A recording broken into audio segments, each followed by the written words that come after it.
할렐루야. 6월 21일 주일 예배를 하나님께 올려드리겠습니다. 다 함께 주께 가까이 날이 이끄소서 찬양하겠습니다.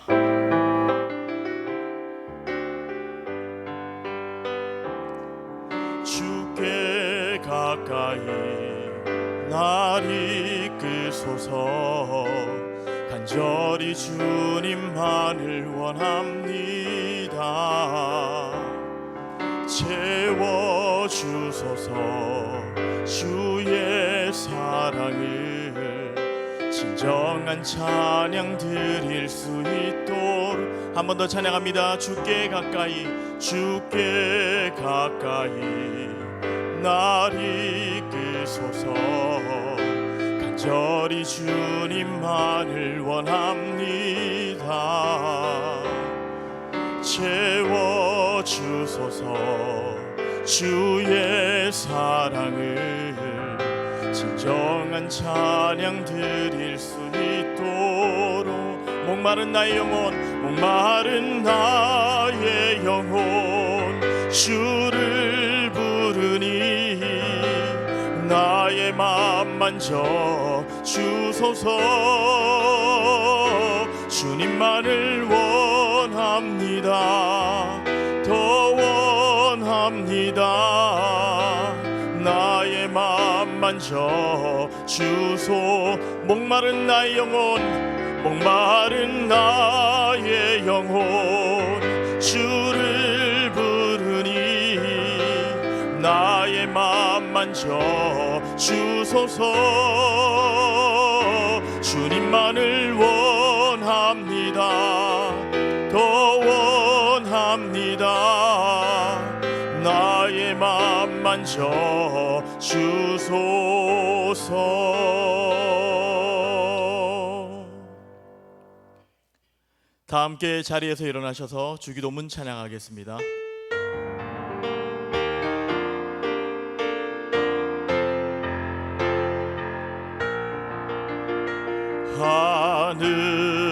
하늘에 계신 아버지 이름 거룩하사 주님 나라 임하시고 뜻이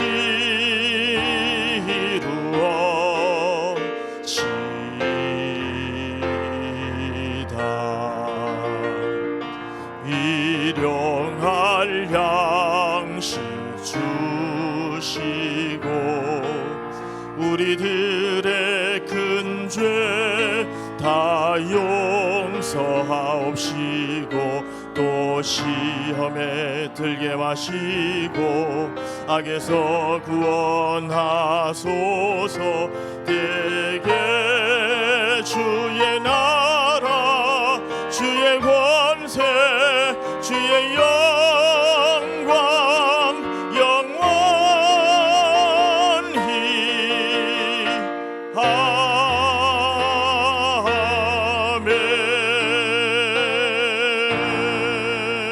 아멘. 너희는 하나님께 영광을 돌릴지어다. 그의 위엄이 이스라엘 위에 있고 그의 능력이 구름 속에 있도다. 하나님이여 위엄을 성소에서 나타내소서.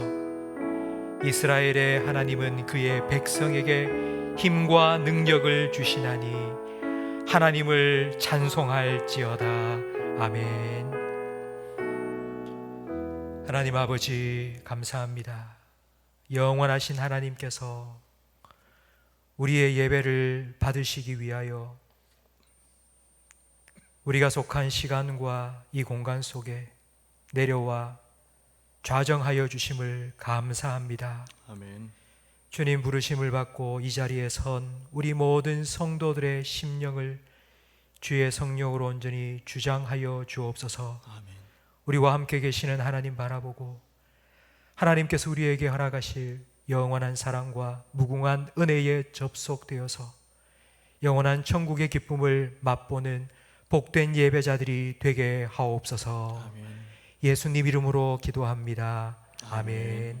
전능하사 천지를 만드신 하나님 아버지를 내가 믿사오며 그 외아들 우리 주 예수 그리스도를 믿사오니 이는 성령으로 잉태하사 동정녀 마리아에게 나시고 본디오 빌라도에게 고난을 받으사 십자가에 못 박혀 죽으시고 장사한 지 사흘 만에 죽은 자 가운데서 다시 살아나시며 하늘에 오르사 전능하신 하나님 우편에 앉아 계시다가 저리로서 산자와 죽은 자를 심판하러 오시리라. 성령을 믿사오며 거룩한 공회와 성도가 서로 교통하는 것과 죄를 사하여 주시는 것과 몸이 다시 사는 것과 영원히 사는 것을 믿사옵나이다. 아멘. 자리에 앉으시기 바랍니다. 찬송가 384장 함께 찬양드리겠습니다.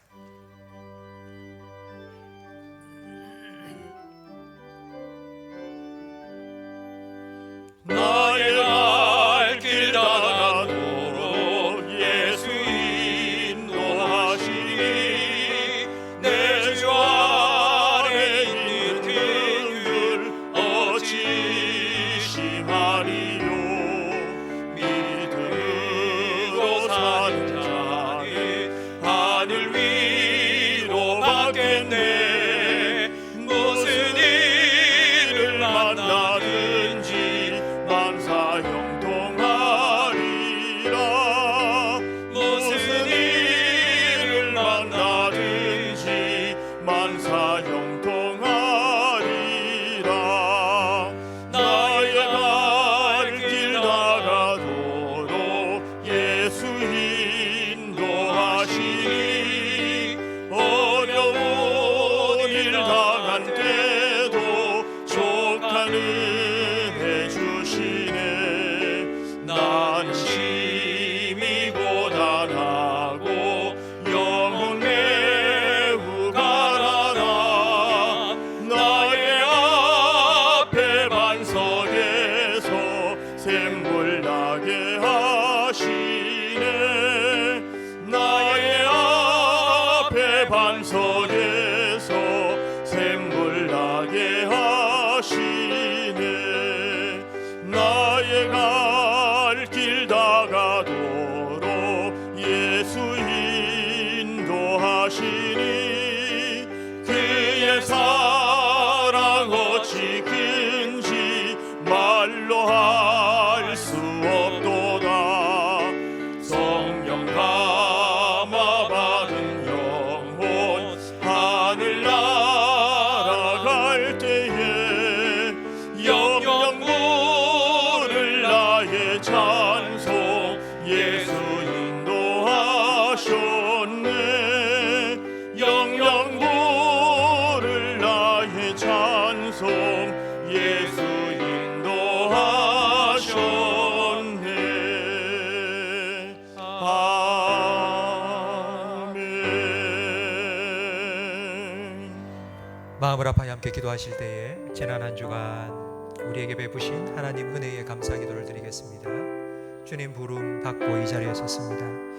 주님 앞에 서기에 부족한 우리의 모습들이 많이 있습니다. 주님의 십자가 보혈로 깨끗하게 씻어주시고 덮어주셔서 예배를 통하여 새롭게 하시는 주님의 은혜를 다시 한번 덧입고 다음 한 주간 동안 하나님의 백성답게 말씀에 순종하며 살아갈 수 있도록 우리에게 회복의 은혜를 허락하여 달라고 기도하시고, 오늘부터 우리 주일학교 예배가 4개월 만에 새롭게 시작되었습니다. 우리 자녀들이 교회 중심, 예수 중심의 바른 신앙생활 위에 든든히 서갈 수 있도록 해달라고 우리 자신과 그리고 주일학교 예배와 또 우리 예배를 위하여서 통성으로 기도하겠습니다. 하나님 아버지 감사합니다. 한 주간 우리의 삶을 지켜주시고 이렇게 강한 모습으로 주님 부르심 받고 이 자리에 서서 마음껏 하나님 찬양하며 예배케 하시니 감사합니다. 한 주간 우리의 삶을 돌아보면 모든 것이 주님의 은혜임을 고백하지 않을 수 없습니다. 그를 따라 베푸신 주님의 은혜를 힘입어 여기까지 오게 되었습니다. 하나님 감사합니다. 감사로 하나님 예배하는 우리의 예배 가운데 주님께서 자정하시고 큰 영광 받아 주옵소서. 하나님, 우리가 받을 것, 우리가 받을 은혜 먼저 생각하기 전에 주님께서 우리에게 베푸신 은혜를 먼저 기억하고 하나님께 감사로 영광 돌리며 우리의 모든 것들여 하나님을 예배할 때에 주님께서 우리 예배를 기뻐 받아 주시고 하나님 예비하신 풍성한 은혜를 다시 한번 우리 심령 속에 채워주셔서 다음 한 주간 살아갈 때에 하나님 백성답게 갈 수 있도록 새롭게 하시는 회복의 은혜를 우리 모든 성도들에게 허락하여 주옵소서. 오늘부터 우리 자녀들 주일학교 예배가 새롭게 시작되었습니다. 하나님 주님께서 우리 자녀들 불러주시고 하나님 예배는 기쁨과 감격을 맛보게 하시며 하나님 공동체의 중요성을 알아가게 하시며 이 시간들을 통하여서 하나님 앞에 참된 예배자로 우리 모든 자녀들이 든든히 세워지게 해 주옵소서. 하나님 예배 영적인 분위기를 주의 성령으로 온전히 주장하여 주시고 예배를 방해하는 어떤 악한 세력도 틈타지 못하도록 하나님께서 함께 하시며 우리 예배를 통하여 영광 받으시고 감사를 베풀어 주옵소서.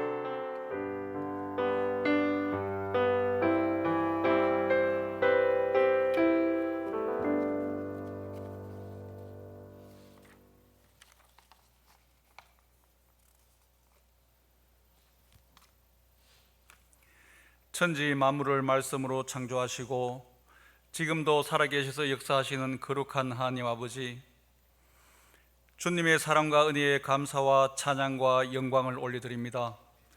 죄 많은 저희들에게 복 주시기 위해 거룩한 주일을 허락하시어 새벽 시간부터 시간 예배를 드리게 하시니 감사합니다.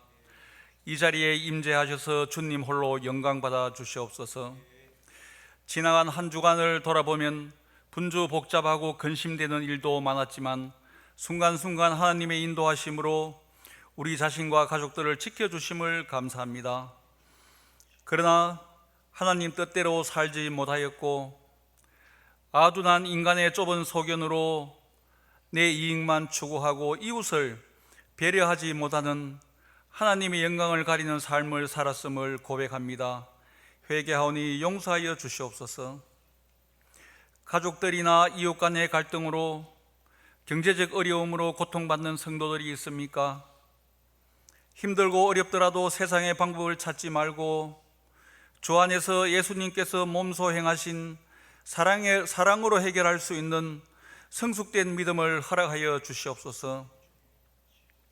형제를 사랑하고 서로 우애하고 존경하기를 서로 먼저 하라고 하신 주님, 교회에서나 세상에서 서로 부끄럽지 않는 삶을 사는 성도들이 되도록 성령님 인도하여 주시옵소서.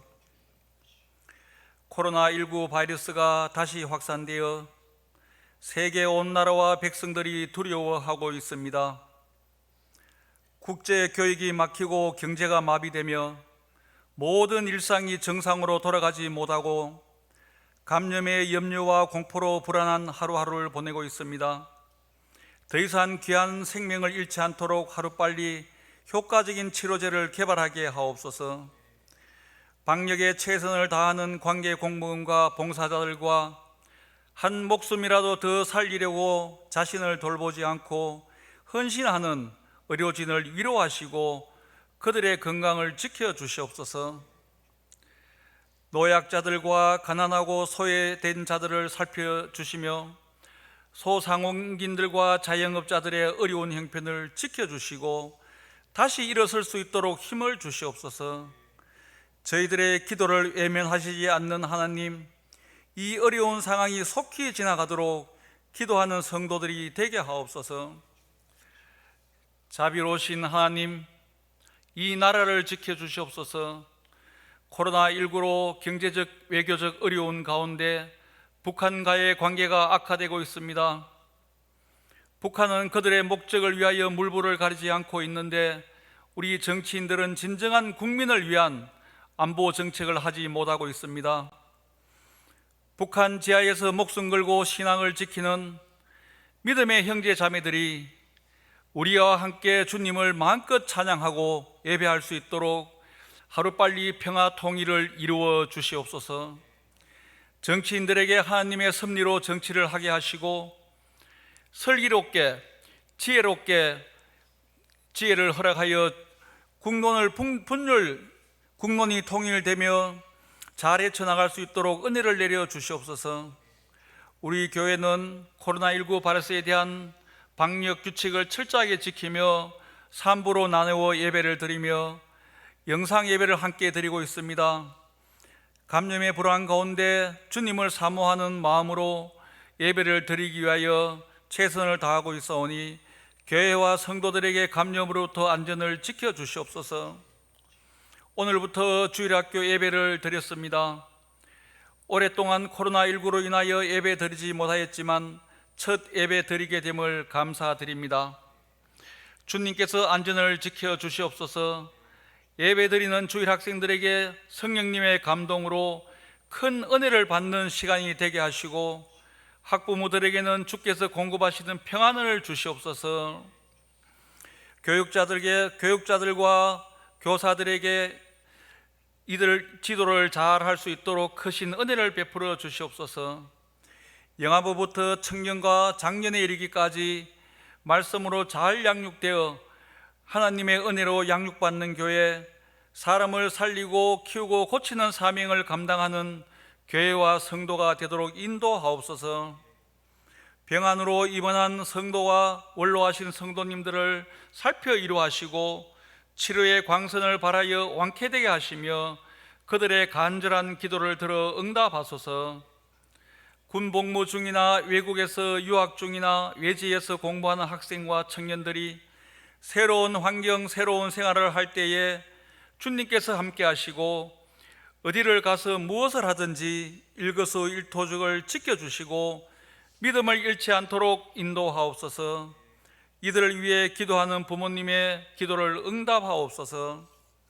당회장 목사님과 교육자들에게 지혜와 은혜를 주셔서 맡겨진 사명을 감당하게 하옵소서. 각 예배 시간마다 코로나19로 인하여 수고하는 교육자들과 봉사자들과 방역하는 집사님에게 피곤치 않게 새 힘을 주시고 큰 은혜로 위로하여 주시옵소서.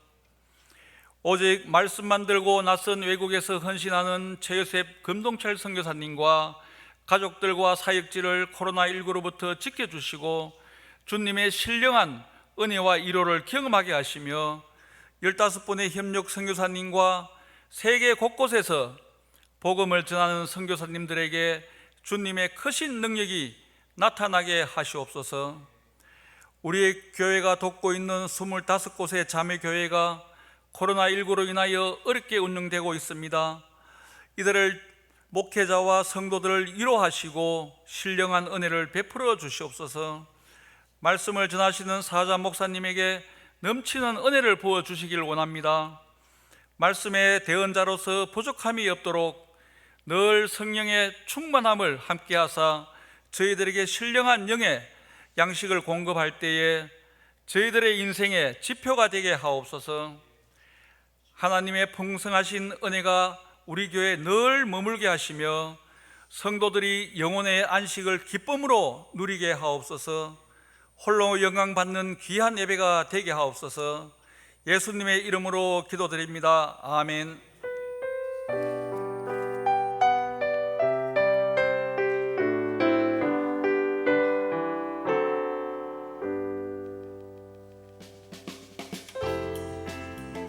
사람을 살리고 키우고 고치는 침산제일교회 6월 셋째 주 교회 소식을 전해드리겠습니다. 주일학교 현장 예배가 오늘부터 재개됩니다. 자세한 안내는 주보 3면을 참고해 주시기 바랍니다. 한마음 감사축제 시상자 명단이 삽지에 나와 있습니다. 참여해 주신 모든 성도님들께 감사드립니다. 다음 주 교구별 예배 시간이 주보에 나와 있습니다. 다음 주 2부 예배 중에 성례식이 있습니다. 유아 세례와 성찬식은 당분간 연기합니다. 성례 대상자 교육이 있으니 대상자들은 주보의 시간과 장소를 확인하시고 참석해 주시기 바랍니다. 베스트 성경대학 신청을 받습니다. 신청을 원하시는 분은 오늘까지 1층 로비에 신청서를 작성하셔서 사무실로 제출해 주시기 바랍니다. 하나님의 은혜로 양육받는 침산제일교회 찬송가 213장 1절 찬양드리며 봉헌하겠습니다. 나의 생명 드리니 주여 받아 주셔서 세상 살아갈 동안 찬송하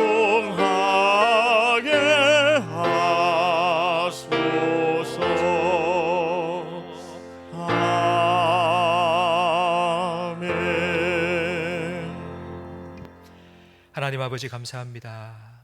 참 힘들고 어려운 시기 주님께서 허락하신 은혜 가운데 살아오게 하시다.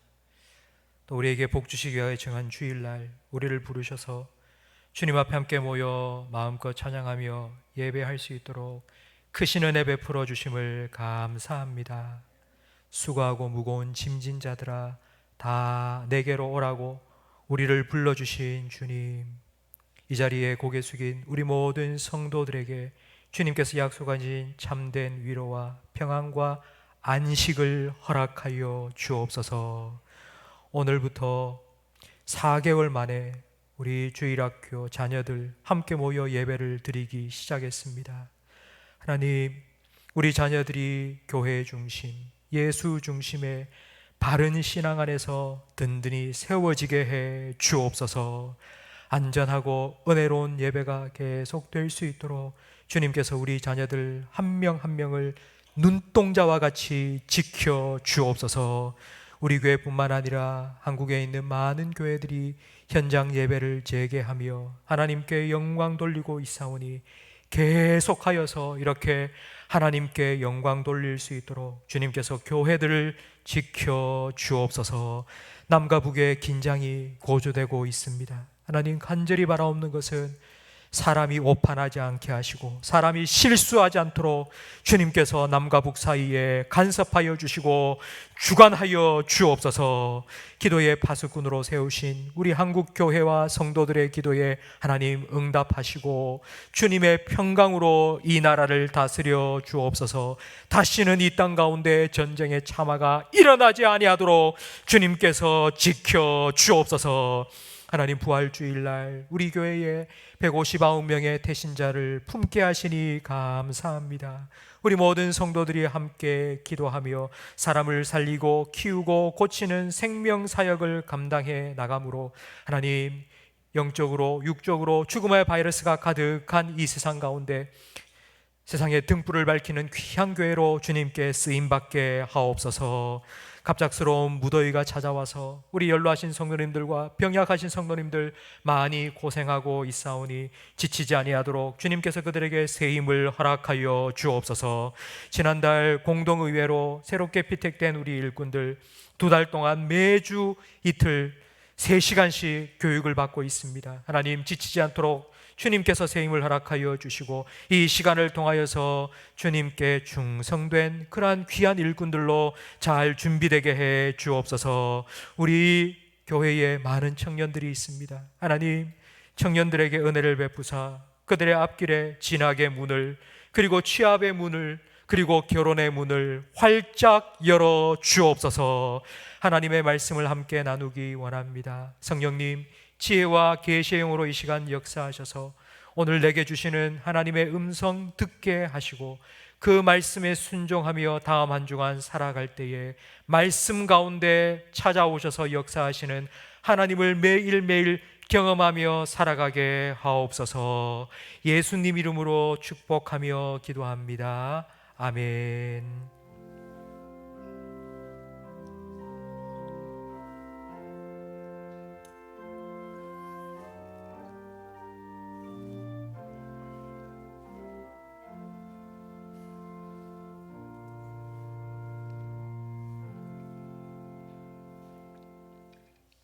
베드로 후서 3장 말씀입니다. 신약성경 387면입니다.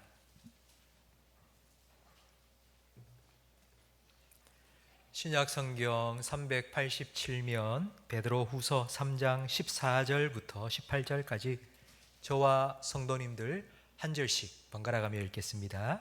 그러므로 사랑하는 자들아, 너희가 이것을 바라보나니 주 앞에서 점도 없고 흠도 없이 평강 가운데서 나타나기를 힘쓰라.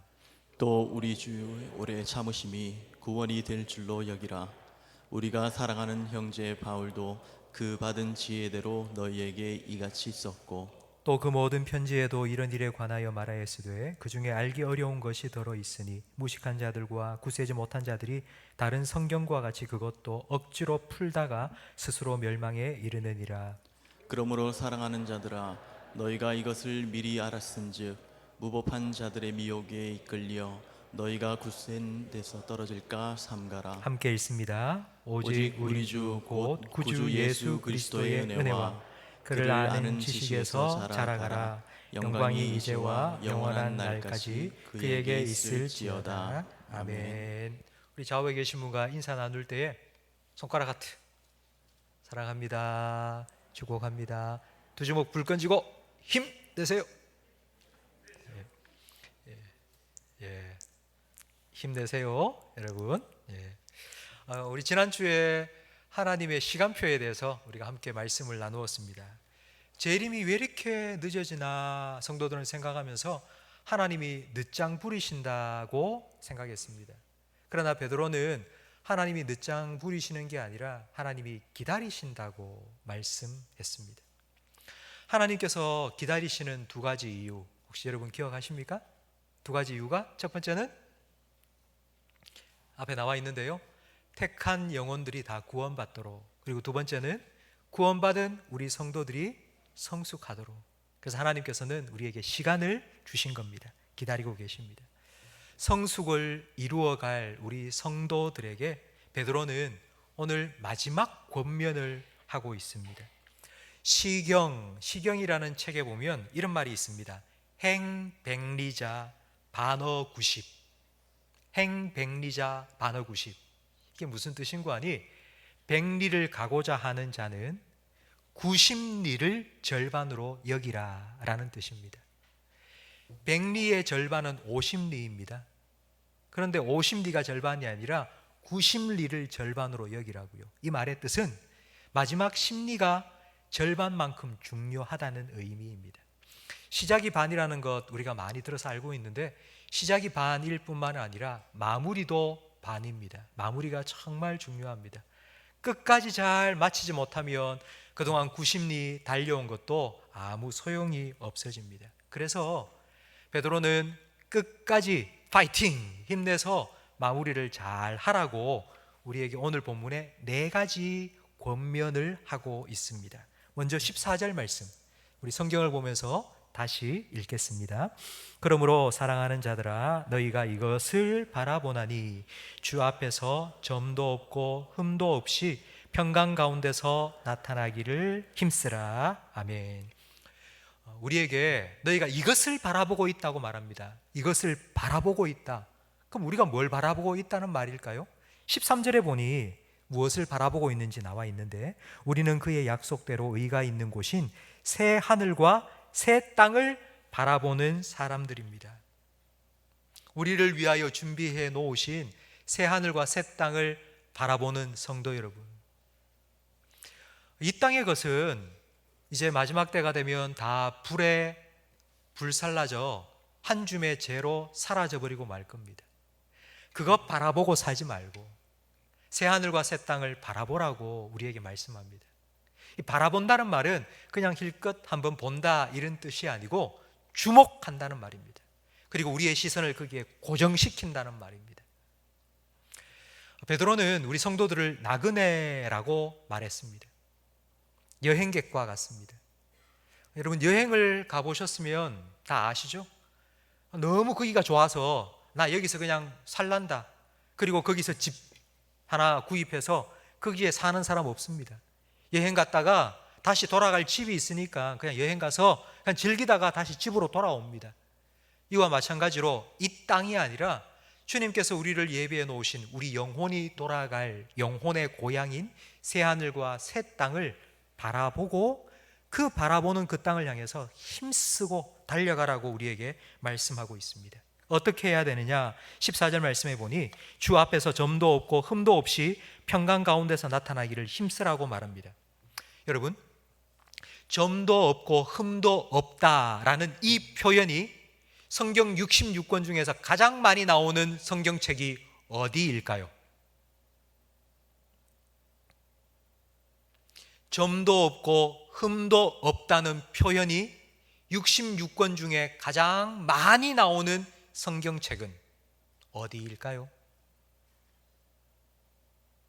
우리 1부에서는 우리가 대답을 딱 말씀하시던데 2부에 여러분 생각해 보십시오. 대답을 한번 해보십시오. 성경 66권 중에 어디일까요?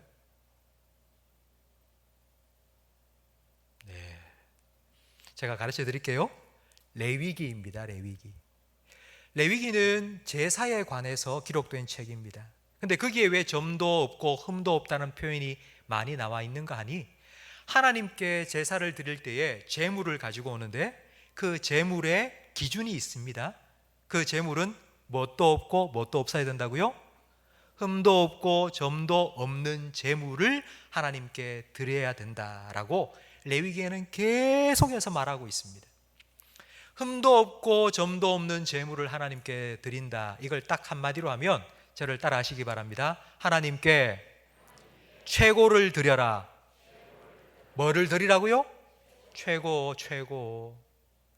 쓰지도 못하는 거, 팔지도 못하는 거, 그거 드리지 말고, 쓰다가 남은 거, 찌끄러기, 그거 하나님께 드리지 말고 하나님께는 최고를 드리라고요. 이 점도 없고 흠도 없다는 표현을 지금 베드로는 오늘 본문 14절에 누구에게 적용시키고 있습니까? 누가 흠도 없고 점도 없어야 된다고요? 누가요? 또 대답이 없으시네. 마스크를 쓰고 계셔서 그런가? 제가 이 소리가 잘 안 들립니다. 점도 없고 흠도 없는 걸 지금 베드로는 누구에게 적용시키고 있죠? 예, 손을 다 내미시고 이렇게 저를 따라하세요. 손 다 내미시고 이렇게 나, 다시 나, 내가 점도 없고 흠도 없도록 힘쓰라고. 예, 지금 그렇게 말하고 있잖아요. 하나님 나라를 바라보고 살아가는 저와 여러분들, 흠도 없고 점도 없는 그런 사람으로 주님 앞에 나타나도록 힘쓰라고 말씀하고 있습니다. 여러분, 하나님께서는 우리에게 최고를 요구하십니다. 하나님 우리에게 최고를 요구하신다고요. 우리가 이런 말 많이 하죠. 아유, 예, 열심히 하겠습니다. 신앙생활 열심히 하겠습니다. 제가 최선을 다해서 살겠습니다. 뭐 그런 말 많이 하죠. 하나님은 그거 원하지 않으세요. 하나님은 최선을 다하는 걸 원하지 않으시고 우리에게 최고가 되라고 원하신다고요. 하나님은 그러실 수 있어요. 왜? 하나님이 우리에게 최고를 주셨으니까요. 하나님은 자기 하나밖에 없는 외아들 예수 그리스도를 우리를 위해 내어주셨으니까요. 하나님은 우리에게 최고를 요구하실 수 있다고요. 최고가 되라고 하나님은 우리에게 원하십니다. 그래서 점도 없고 흠도 없이 주님 앞에 서도록 우리는 힘써야 합니다. 그런데 이게 가능합니까? 여러분, 가능하세요? 주님 앞에 설 때에 여러분 점도 흠도 없는 사람으로 설 수 있습니까? 고개가 저절로 이렇게 되려고 하죠. 이렇게 되면 좋겠는데 자꾸 돌아가려고 하죠. 예, 우리 힘으로는 할 수가 없어요. 그래서 베드로는 한 가지를 덧붙이고 있습니다. 14절 말씀에 주 앞에서 점도 없고 흠도 없이 어디 가운데서 나타나기를 힘쓰라고요? 평강 가운데서 주님과 평강의 관계를 유지하기를 힘쓰라고 덧붙이고 있습니다. 주님과 평강을 유지한다, 이 말은 주님과 함께 있어도 불편하지 않은 관계가 되라는 말입니다. 주님과 불편한 관계 여러분 겪어보셨습니까? 주님이 찾으면 괜히 이렇게 숨고 싶고, 아담과 하와처럼 아담아 어디 있느냐라고 부르면 아담이 아유 좀 숨었어요, 주님 볼 수가 없어요, 이런 마음 드는 그때가 여러분에게 있지 않으셨습니까? 그런 관계 말고 주님과 함께 있어도 불편함이 없는 그런 관계를 유지하도록 힘쓰라고요. 지난주 말씀을 함께 나누면서 성화라는 것을 제가 올림픽 수영 종목 중에 하나로 비유를 들었습니다. 기억나시죠? 무슨 수영 종목입니까? 싱크로나이즈드, 똑같은 복장을 한 여러 명의 선수들이 똑같은 동작을 물속에서 하는 것, 그게 바로 싱크로나이즈드 스위밍입니다. 성화라는 것은 싱크로나이즈드 예수님입니다. 그러니까 예수님 시선 맞추고 예수님과 호흡도 맞추고 예수님과 발걸음도 맞추면서 예수님을 더 가까이 하고 닮아가는 것, 바로 그것이 성화입니다. 세상에 살다 보면 우리는 점이 묻을 수 있습니다. 흠도 생길 수 있습니다. 그런 우리가 어떻게 점도 흠도 없이 주님 앞에 설 수 있을까요? 그건 주님을 가까이 해야 됩니다. 세상을 가까이 하면 금묵자흑, 근주자적, 점도 묻고 흠도 생길 수밖에 없습니다.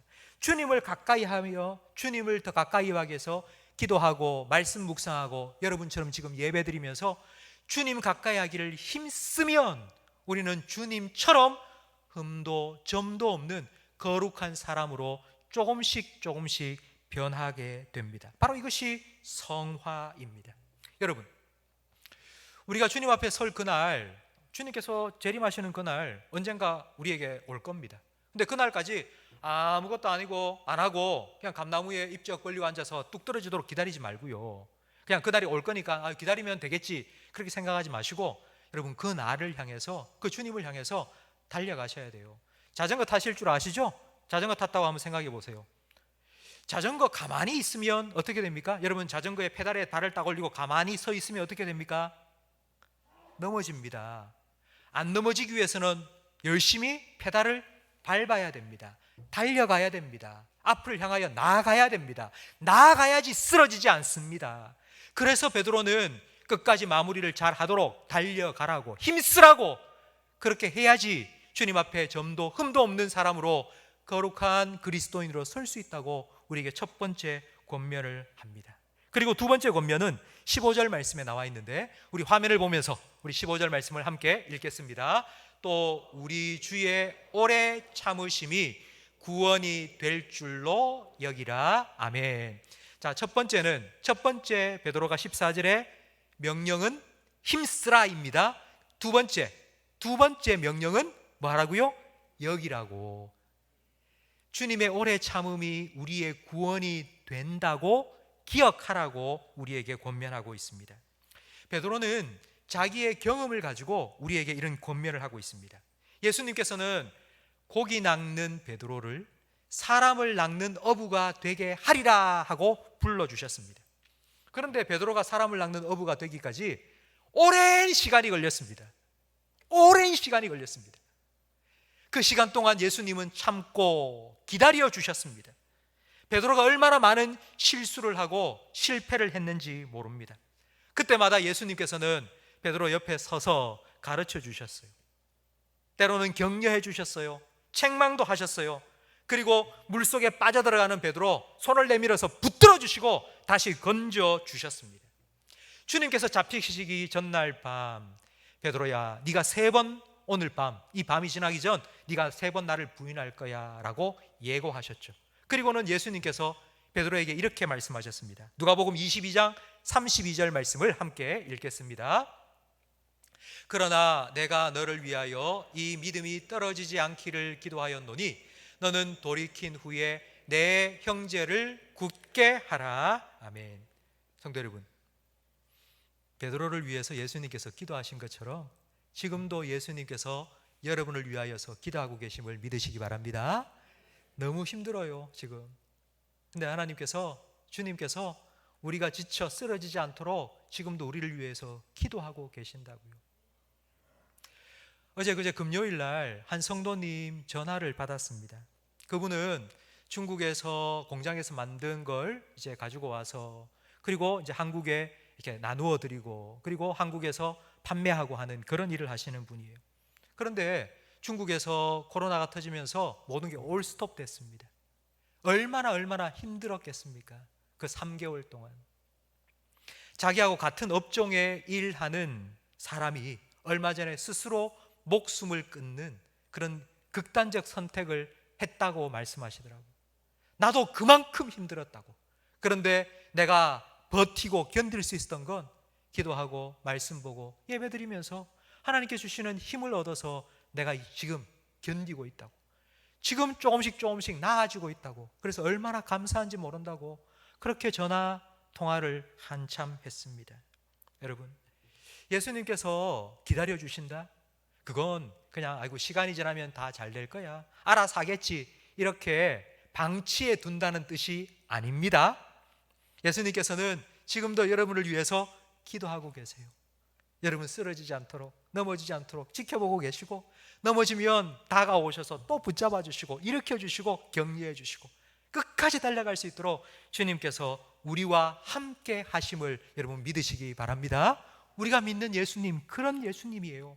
점과 흠이 없도록 우리를 주님 앞에 세워나간다? 우리의 힘으로 불가능합니다. 나 혼자 힘쓰고 애쓴다고 안 됩니다. 예수님이 붙잡아 주시니까요. 예수님이 함께 계시니까요. 우리의 구원을 계획하시고 이루어 가시는 주님께서 여전히 우리와 함께 하시기 때문에 우리는 그 주님 때문에 끝까지 우리의 구원을 이루어갈 수 있음을 믿으시기 바랍니다. 그래서 오늘 이렇게 말하고 있잖아요. 우리 주의 오래 참으심이 구원이 될 줄로 믿으라고. 이걸 잊지 말라고. 누구의 구원이 된다고요? 내 구원이 된다고. 주님께서 참고 기다려주시며 기도하시고 때로는 우리가 쓰러지고 넘어질 때 찾아오셔서 붙들어 주시기 때문에 우리가 구원을 이루어가게 될 거라고. 이 예수님을 잊지 말고 기억하라고 우리에게 말씀하고 있습니다. 그리고 세 번째 권면을 16절과 17절에서 우리에게 하고 있는데 뭐라고 권면하는 거니? 17절 마지막에 보면 무법한 자들의 미혹에 이끌려 너희가 굳센 데서 떨어질까 삼가라. 삼가라는 말은 쉽게 표현하면 조심하라라는 말입니다.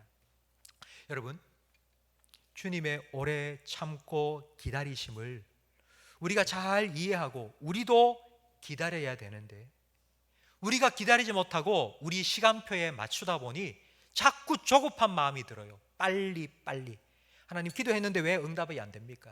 하나님 빨리 이 문제 좀 해결해 주세요. 이런 마음이 자꾸 우리에게 생깁니다. 그런데 빨리 서두르다 보면 바르게 가야 될 길, 그 길보다 자꾸 지름길, 빠른 길이 보입니다. 유혹을 받기 쉽습니다. 지난주에 말씀드린 것처럼 우리 눈에 지름길처럼 보이죠?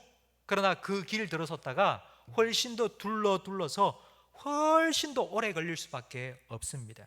더디더라도 기다리면 하나님께서 언젠가 우리에게 말씀하여 주시고 깨닫게 해 주십니다. 성경 말씀을 읽을 때에 여러분 성경 말씀 전부 다 이해가 잘 되세요? 안 되는 부분도 많죠? 그럴 때 어떻게 하십니까? 그냥 넘어가세요. 지금 여기 이 부분 읽다가 잘 모르겠다 싶으면 이게 뭐지 하고 고민하지 마시고 그냥 넘어가세요. 그러면 뒷부분을 읽다가 보면 앞에 이해가 잘 되지 않은 그 부분이 이게 이런 뜻이구나 라고 깨닫게 되는 순간이 우리에게 있습니다. 그러니 그런 성경 말씀 자꾸 우리가 우리 생각대로 우리 느낌대로 그걸 풀려고 하지 마세요. 16절 말씀에 보면 지금 그 말을 하고 있습니다.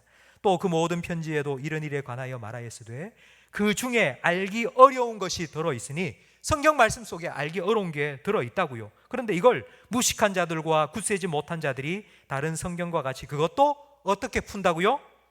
억지로 푼다고요. 근데 이 억지로라는 단어 앞에 제 성경에는 1이라는 숫자가 붙어 있습니다. 여러분 혹시 1 붙어 있습니까? 예, 1 제일 성경 제일 밑에 보세요. 1 이게 억지로가 무슨 뜻이라고 되어 있죠? 교묘하게라는 뜻입니다. 억지로라는 원래의 뜻은 교묘하게입니다. 그러니까 성경을 억지로 푼다는 말은 교묘하게 인위적으로 짜맞추어서 성경을 자기 마음대로 해석한다라는 의미입니다. 이렇게 성경을 자기 멋대로 인위적으로 짜맞추어서 해석하는 그런 데를 우리가 뭐라고 말하죠? 예, 이단입니다. 이단. 여러분 이단에 가면 참 쉽습니다. 뭐 좀 힘들고 어려운 일이 있다 그러잖아요. 그러면 그 사람들은 이렇게 말합니다. 내가 어제 당신 위해서 기도하고 잠을 자는데 꿈에 뭐 하나님께서 이렇게 말씀하셨다고. 여러분 얼마나 쉽습니까? 꿈에 하나님께서 이렇게 가라고 말했다고. 여러분 얼마나 쉽고 명쾌합니까? 이단들은 그렇게 다 말합니다. 여러분 이런 쉽고 단순하고 명쾌한 얘기를 듣고 싶어하는 이런 마음들이 우리에게 다 있어요. 왜 점치러 가는 줄 아세요? 왜 스포츠 신문 뒤에 있는 오늘의 운세 이런 거 자꾸 보는 줄 아세요? 그거 보면은 오늘 쥐띠는 동쪽으로 가면 귀인을 만나고 물 조심하고 동쪽뿐만 아니라 서쪽에 가도 좋은 사람 만날 수 있습니다. 그 말도 안 되는 그런 소리 그런 거 들으면서 이거 참 용타 그런 말을 말해요. 물 조심하라고요.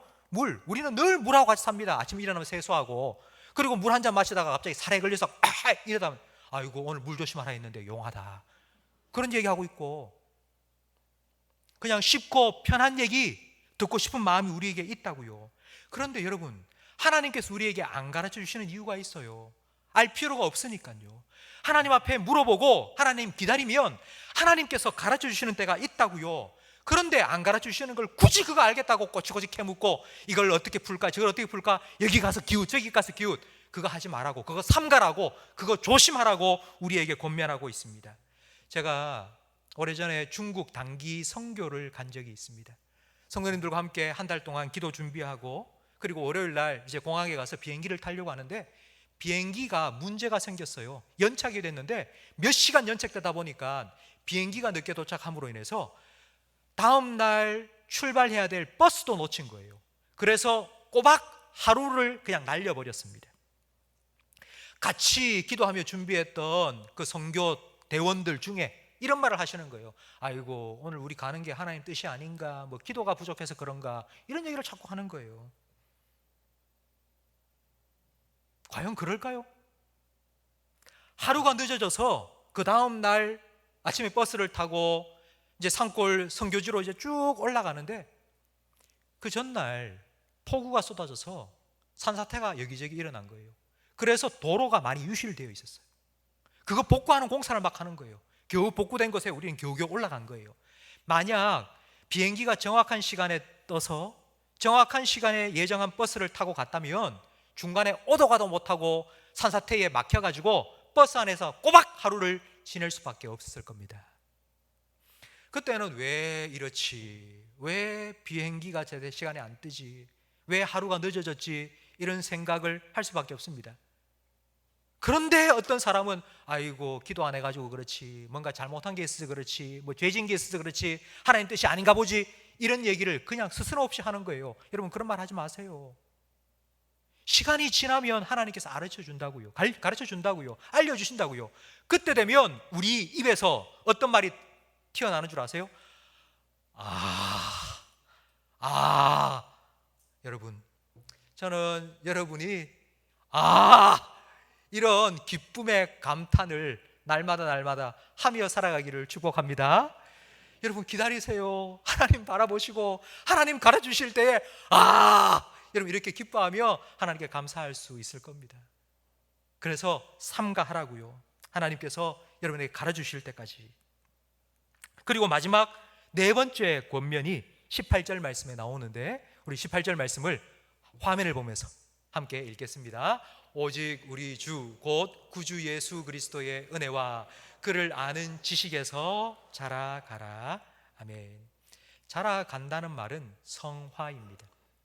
성화는 싱크로나이즈드 예수님입니다. 예수님과 시선을 맞추고 호흡을 맞추고 발걸음을 맞추고, 그래서 예수님과 함께 하면서 점점 예수님을 닮아가는 것입니다. 이걸 베드로후서 1장 4절에는 신의 성품에 참여한다고 표현했습니다. 신의 성품에 참여한다. 이게 바로 예수님을 닮아간다는 말이에요. 이게 자라가는 거예요. 자라가는 거. 여러분 스스로에게 한번 질문해 보세요. 여러분 스스로에게, 과연 나에게 영적인 성숙이 있나? 나는 지금 영적으로 자라가고 있나? 내 삶의 변화가 있나? 나는 지금 성숙하고 있나? 여러분에게 스스로에게 물어보십시오. 성장의 속도는 다 다릅니다. 송아지는 태어나자마자 두 다리로 벌떡 서서 막 뛰어다닙니다. 근데 사람은요, 태어나면 1년 동안 꼼짝도 못합니다. 누워 있어야 됩니다. 성장의 속도가 다 다릅니다. 그래서 우리는 다른 사람과 비교하면 안 돼요. 저 사람 보면서 왜 저 사람 저거밖에 안 돼? 아이고, 왜 저 사람은 저만큼이나 신앙생활 잘하지? 여러분, 이런 생각하지 마세요. 그럴 필요가 없습니다. 그러면 우리는 어떻게 성장을 점검할 수 있을까요? 우리는 누구와 비교해야 될까요? 어제의 나와 비교하시면 됩니다. 여러분, 어제보다 오늘 성숙하셨습니까? 어제하고 똑같은 모습입니까? 어제보다 더 못합니까? 아니면 어제보다 더 나아지셨습니까? 어제의 나와 오늘의 나가 어떤 변화가 있습니까? 여러분, 그걸 점검해 보셔야 됩니다. 만약에 이런 성장, 자라감이 우리에게 없다면 그건 분명히 문제가 있는 겁니다. 왜 우리가 자라가지 못할까요? 자라지 못하는 이유가 있습니다. 세 가지 이유가 있는데 우리 앞에 보면 나와 있습니다. 자, 첫 번째, 자라지 못하는 이유는 생명이 없기 때문입니다. 여러분, 이건 생명이 있습니까? 없습니까? 요거 생명이 있습니까? 없습니까? 없습니다. 그럼 이건 어떻게 되죠? 녹슬고 그리고 먼지만 묻고 뭐 그렇게 됩니다. 근데 생명이 있다면요? 변합니다. 자라갑니다. 자라지 않는다는 말은 생명이 없다는 말입니다. 근데 이 첫 번째 생명이 없어서 자라지 않는다, 이건 지금 이 자리에 계신 우리 성도님들과는 아무런 관계가 없습니다. 우리는 예수 그리스도를 믿고 주님의 생명을 얻었기 때문입니다. 자, 두 번째, 자라지 않는 두 번째 이유는 노력이 없기 때문입니다. 태어나는 건 우리가 어찌할 수 없습니다. 그러나 자라가는 건 반드시 우리가 해야 됩니다. 젖을 빠는 것, 그건 남이 대신해 줄 수 없습니다. 내가 해야 됩니다. 몸 뒤집는 것, 그리고 일어나서 앉고, 그리고 걸음마 뛰는 것, 이건 남이 대신해 줄 수 없습니다. 그건 우리가 해야 됩니다. 구원은 그저 주시는 것입니다. 그러나 성장은 공짜가 아닙니다. 영적인 성장, 영적인 성숙은 거저 되는 것이 아닙니다. 반드시 우리의 노력이 필요합니다. 혹시 여러분 텃밭을 가꾸는 분 계십니까? 요즘 재미 삼아서 베란다에도 뭐 흙을 좀 놓고 뭐 상추도 가꾸고 하는 분들 계세요. 근데 여러분, 만약 요즘처럼 이렇게 뜨거운 날씨에 단 하루 이틀만이라도 그 텃밭 제대로 돌보지 않고 관심 기울이지 않으면 어떻게 됩니까? 다 시들어 죽습니다. 진짜 텃밭에는 요즘 같은 날 잡초가 막 무성히 자라버립니다. 영혼도 마찬가지입니다. 세상살이에 바빠서 우리의 영혼 잠시 관심 가지지 못하고 잠시 하루 이틀 그렇게 영혼을 돌보지 못하면 어느새 옥토와 같았던 우리 영혼도 잡초밭이 되어버리고 맙니다. 그래서 우리는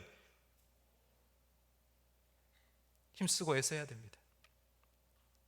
기도하고 말씀 묵상하고 여러분 말씀 배우고 예배드리고 하는 일에 힘써야 됩니다. 여러분 오늘 주보에 베스 성경대학 우리 모집한다는 광고 여러분 들으셨죠? 예. 아니 뭐 생활 속 방역 해야 되고 거리두기 해야 되는데 뭐 교회에 자꾸 나와서 뭐 성경 공부하라고 하느냐. 여러분 오시면 2m, 3m 뚝뚝 떨어져서 공부할 겁니다. 요즘처럼 코로나 때문에 경제 활동이 줄어들고 점점 일거리가 줄어든 이때에 여러분 오세요. 교회에 오세요. 그래서 말씀 배우는 일에 좀 뛰어드세요. 열심히 힘쓰고 애써야 됩니다. 그래야지 우리의 신앙이 성숙하고 자라갈 수 있습니다. 우리의 신앙이 자라지 않는 세 번째 이유는 갈망이 없기 때문입니다. 여러분, 사람이 병들기 전에 제일 먼저 나타나는 첫 번째 전조증상이 뭔고 하면 입맛이 떨어지는 겁니다. 입맛이 떨어지면 음식을 먹지 않습니다. 그러면 점점 몸이 쇠약해지고 그리고 병들 수밖에 없습니다. 영적인 갈망, 영적인 입맛이 떨어져 버리면 이와 같이 성장이 멈추어 버리고 맙니다. 과연 내 안에 성장에 대한 갈망이 있는지 여러분 한번 점검해 보십시오. 주 앞에서 점도 없고 흠도 없는 그런 거룩한 사람으로 서게 될 것이라고 주님께서는 우리에게 원하십니다. 과연 그런 최고의 모습으로 주님 앞에 서기를 원하는 그런 열망이, 그런 갈망이 여러분에게 있습니까? 그냥 이쯤이면 됐지, 이 정도 신앙생활하면 됐지, 이쯤이면 됐지 하는 그런 마음 말고요, 주님께서 우리에게 요구하시는 그 최고의 모습으로 주님 앞에 서고 싶은 그런 갈망이 여러분에게 있습니까? 저는 여러분을 축복하고 싶습니다. 여러분이 점점 나이가 들어서 여러분이 정말 육신적으로는 꼼짝도 할 수 없을 정도로 기력이 다 쇠하여진 그 순간에도 여러분의 마음은, 여러분의 심장은 계속하여 펄떡펄떡 뛰기를 주님의 이름으로 축원합니다. 어떻게 해요? 주님 앞에 그렇게 서기를 원하는 마음으로, 주님 앞에 정말 흠도 없고 점도 없는 그와 같은 최고의 모습으로 서고 싶다는 그런 열망으로 여러분의 가슴이 뛰기를 주님의 이름으로 축복합니다. 이것이 우리에게 필요한 열망입니다. 이렇게 열망을 가지고 우리가 어떻게 자라갈 수 있을까요? 오늘 18절 말씀 우리에게 두 가지를 우리에게 말씀하고 있는데, 바로 우리 구주 예수 그리스도의 은혜와 그리고 그를 아는 지식에서 우리가 자라갈 수 있다고 말씀합니다. 이것도 베드로의 경험에서부터 나온 말이에요. 베드로는 열정도 있고 열심도 있었던 사람입니다. 그런데 이 베드로의 열정, 베드로의 열심이 다 사라져버린 때가 있었습니다. 예수님 부인하고 이제 물고기 잡으러 가자, 이제 다 소용없다, 난 다시 돌아갈란다 하고 물고기 잡으러 돌아갔을 그때입니다. 열정도 열심도 다 사라져버렸습니다. 그런데 그 순간에 예수님께서 찾아오셨습니다. 거기에 내가 너를 물고기 낚는 업으로 부른 게 아니라 사람 낚는 업으로 불렀잖아. 내가 너를 그렇게 만들 거야. 주님의 계획을 이루어 가시기 위해서 찾아와 주셨습니다. 여러분, 이게 바로 은혜입니다. 내가 열심히 힘쓰고 했었던 모든 게 다 물거품이 되어버려도 주님은 우리를 포기하지 않으십니다. 또 찾아와 주시고 또 일으켜 주시고 다시 시작할 수 있는 힘을 주십니다. 이게 은혜입니다. 성도 여러분, 우리가 끝까지 달려갈 수 있는 건 우리가 열심히 힘쓰고 애쓰기 때문이 절대로 아닙니다. 주님께서 우리를 붙잡아 주시고 주님께서 우리에게 힘 주시고 주님께서 우리를 위해 기도해 주시기 때문입니다. 그래서 바울은 이렇게 고백했죠. 내가 다른 사람들보다 더 열심히 교회 개척도 하고 전도도 하고 교회 봉사도 많이 했는데 내가 이렇게 수고한 건 내가 한 것이 아니고 누구의 은혜라고요? 하나님의 은혜라고요. 여러분, 이 고백이 여러분의 고백이 되기를 축원합니다. 찬송가 384장 우리 앞에 불렀죠? 그 384장 3절 가사에 보면 이렇게 나와요. 우리가 언젠가 그 천국에 서게 될 때에 우리가 영영 부를 나의 찬송, 예수 인도하셨네. 예수님께서 나를 여기까지 인도하셨다고요. 점도 없고 흠도 없는 그런 그리스도인으로 이 자리까지 주님께서 나를 인도하셨다고. 이게 우리의 영원한 찬송이 될 줄로 믿습니다. 그 주님을 우리가 믿고 따라가는 거예요. 여러분, 이렇게 주님의 은혜로 우리가 자라가기 위해서 우리에게 필요한 한 가지가 있습니다. 그게 무엇인지 야고보서 4장 6절 말씀을 함께 읽겠습니다. 그러나 더욱 큰 은혜를 주시나니 그러므로 일러스되 하나님이 교만한 자를 물리치시고 겸손한 자에게 은혜를 주신다 하였느니라. 아멘. 겸손한 자에게 더 큰 은혜를 베푸시고 더 자라가게 하십니다. 겸손이란 무엇일까요? 겸손은 내 부족함과 연약함을 아는 것입니다. 그래서 주님 앞에 엎드려서 주님, 나 이거밖에 안 됩니다. 아직 이거밖에 안 됩니다. 도와주세요. 은혜 베풀어 주세요. 바로 이 사람이 겸손한 사람입니다. 이 사람에게 주님께서는 은혜를 베푸시고 더 자라가게 도와주신다고 말씀하십니다. 저는 월요일 날이 제 휴일입니다. 월요일 날. 근데 월요일 날 격주로 저는 부산의 목사님들 모임에 참석합니다. 월요일마다 좀 피곤합니다. 그런데도 기차를 타고 또 버스를 타고 때로는 승용차를 몰고 부산에까지 가는 이유는 거기에 모인 15명의 목사님들, 그 목사님들의 이야기를 들으면 도전이 됩니다. 아, 저렇게 목회를 하시네. 아, 저렇게 목회를 잘 하시네. 그냥 정신이 번쩍번쩍 들 때가 참 많이 있습니다. 우리는 비교를 하는데 나보다 못한 사람을 자꾸 비교하는 거예요. 아우, 뭐 저런 사람도 있는데 이 정도면 나 괜찮지 않아 라는 마음을 우리가 참 가질 때가 많이 있습니다. 근데 여러분, 나보다 좀 뛰어난 사람 보세요. 주님께서 우리에게 요구하신 최고를 요구하시는 그 주님 앞에 한번 서보세요. 점도 없고 흠도 없는 그런 최고가 되라고 요구하시는 주님 앞에 한번 서보세요. 바울은 이렇게 고백합니다. 내가 이미 얻었다 함도 아니요 온전히 이루었다 함도 아니라 오직 내가 그리스도 예수께 잡힌 바 된 그것을 잡으려고 달려가노라. 자전거 가만히 서 있으면 넘어집니다. 계속 달려가야 됩니다. 바울은 계속 달려간다고 지금 말하고 있습니다. 갈망을 가지고 열심히 애쓰고 힘쓰는 자에게 주님께서는 더 큰 은혜를 베푸시고 자라가게 도와주십니다. 우리가 자라가기 위해서 첫 번째 주님의 은혜가 필요합니다. 주님께서 우리에게 은혜를 베푸시고요. 두 번째 필요한 것은 바로 주님을 아는 지식이 필요합니다. 베드로가 왜 그렇게 실패하고 실수했을까요? 베드로가 왜 그렇게 했을까요? 예수님을 모르니까요. 예수님을 잘 모르니까 예수님이 내가 십자가에 져야 된다 말할 때에 주님 절대로 십자가 못 집니다. 내가 막아줄게요 라고 얘기한 겁니다. 주님을 모르니까 예수님을 부인하죠. 나 저 사람 진짜 모른다고. 나 모른다고. 주님이 누군지를 모르기 때문에 실수하고 실패했습니다. 그랬던 베드로가 오순절 성령 체험을 하고 난 다음 성령께서 그의 마음속에 역사하셔서 그의 마음을 여시고 그의 눈을 여셔서 예수님이 어떤 분인지를 밝히 깨닫고 난 다음 베드로는 완전히 변했습니다. 예수를 전하는 베드로 붙잡아가서 유대 사람들 앞에 법정에 세웠습니다. 유대 사람들이 서서히 파랗게 해가지고 베드로를 다 지켜보고 있는 그때에 베드로가 이렇게 말합니다. 너희가 못 박아 죽인 그 예수가 하나님의 아들 메시아라고. 베드로는 자기가 아는 예수님을 거침없이 담대하게 전했습니다. 그러니 회개하고 성령을 선물로 받으라고. 결국 그는 그렇게 복음을 전하다가 십자가에 거꾸로 못 박혀 순교했습니다. 자기가 아는 예수님을 위해서 자기의 생명까지 내어 놓았습니다. 베드로는 그의 일평생 정말 성경 박사가 되기 위해서 열심히 공부했습니다. 박사학위를 한 10개쯤 땄죠.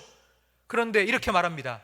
내가 이때까지 내 모든 것 걸고 내가 추구해왔던 그 모든 것들이 다 배설물처럼 여긴다고.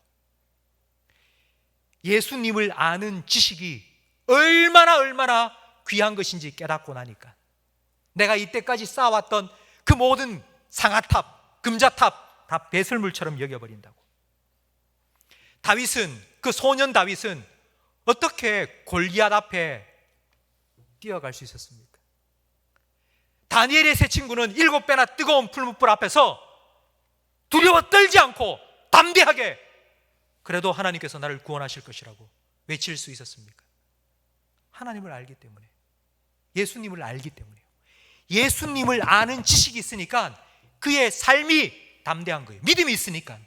주님께서 그런 분이라고, 내가 믿는 하나님이 이런 분이라고, 나를 지키시는 예수님이, 나와 함께 하시는 예수님이 이런 분이라는 사실을 아니까 그의 삶에 변화가 있는 거예요.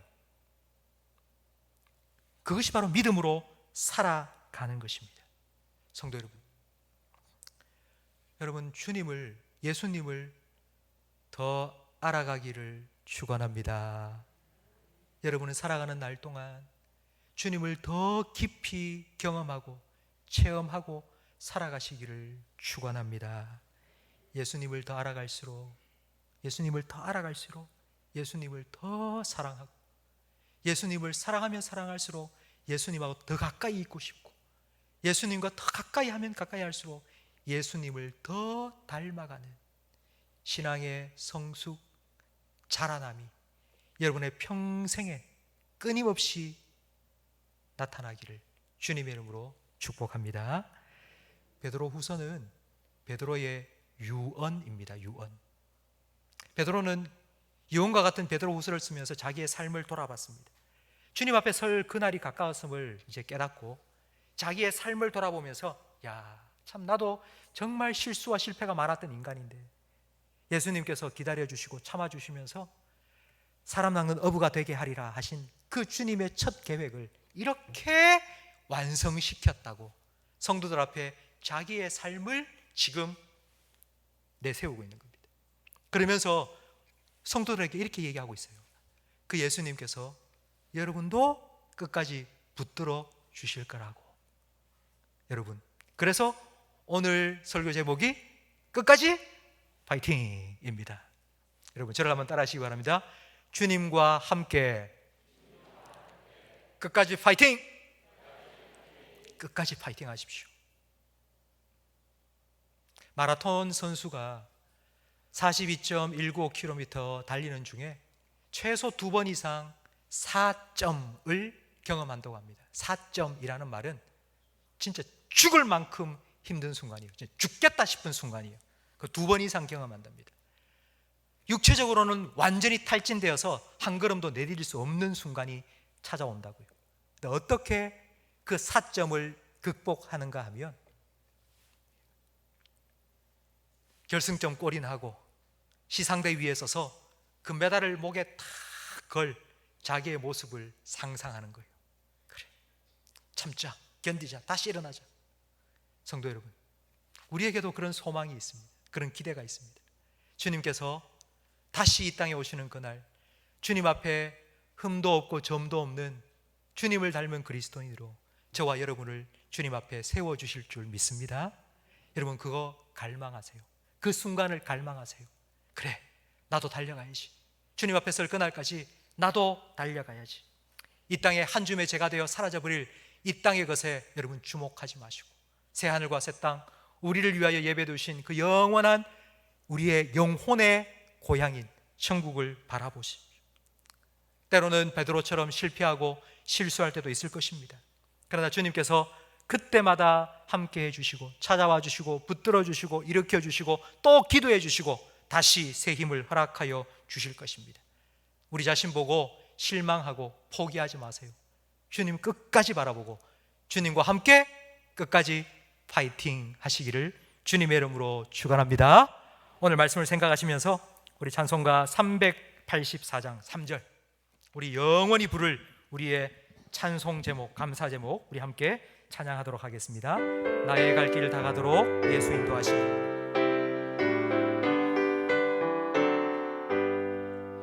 나의 갈 길 다 가도록 예수 인도하시니 그의 사랑 어찌 큰지 말로 할 수 없도다. 성령 감화 받은 영혼 하늘 날아갈 때 영영 부를 나의 찬송, 영영 부를 나의 예수 찬송. 인도하셨네. 예수 인도하셨네. 영영 부를 나의 찬송. 예수 인도하셨네. 아멘. 기도하겠습니다. 물고기 잡고 있던 베드로를 부르셔서 사람을 낚는 어부로 만들어주신 주님, 말이 앞서고 실수가 많았던 베드로를 반석과 같은 베드로로 변화시켜 주신 주님, 주님께서 부르신 우리 모든 성도들 주님께서 붙들어 주시고, 주님이 처음 부르실 때 계획하신 점도 없고 흠도 없는 참된 그리스도의 모습으로 우리를 다듬어 주시고 변화시켜 주옵소서. 우리 성도들에게 겸손한 마음을 허락하여 주옵소서. 주님 앞에 겸손히 엎드려 주의 은혜를 구할 때마다 풍성한 은혜를 허락하여 주시며 성령으로 충만케 하셔서 주님의 말씀 가운데 주님을 더 깊이 알아가게 하시고 그 은혜와 지식 안에서 주님을 더욱 가까이 하고 주님을 더욱더 닮아갈 수 있도록 거룩한 변화를 우리에게 허락하여 주옵소서. 언젠가 주님 이 땅에 오셔서 우리를 주님 앞에 세우실 그날 점도 없고 흠도 없는 모습으로 주님 앞에 서게 될 우리의 모습을 소망하며 기대하며 오늘도 내일도 주님과 함께 한 걸음 한 걸음 주님의 발걸음에 맞추어서 믿음의 경주를 힘있게 달려갈 수 있는 우리 모든 성도들이 되게 해 주옵소서.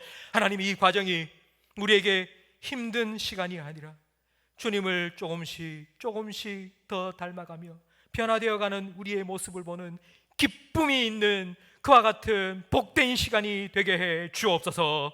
이번 한 주간도 주님을 알아가고 사랑하고 가까이하고 닮아가는 성숙을 이루기를 간절히 원하오니 주님, 우리 기도에 응답하여 주시고 주님의 풍성한 은혜와 주님의 깊은 지혜를, 주님을 알아가는 지혜를 우리 모든 성도들의 삶에 허락하여 주옵소서.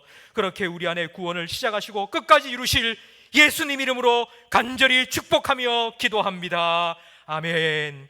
우리 구주 예수 그리스도의 은혜와 우리 아버지 하나님의 사랑과 성령 하나님의 내주, 인도, 위로, 교통, 충만, 역사하심이 주님과 함께 끝까지 믿음의 경주를 완주하기를 소망하며 다짐하는 우리 모든 성도들과 이들의 가정과 생업과 직장과 자녀들 위에, 우리 교회와 한국 교회 위에, 우리나라와 민족 위에, 그리고 전 세계 곳곳에서 저 복음 전하시는 선교사님들의 가정과 사역 위에 영원토록 함께 있을지어다.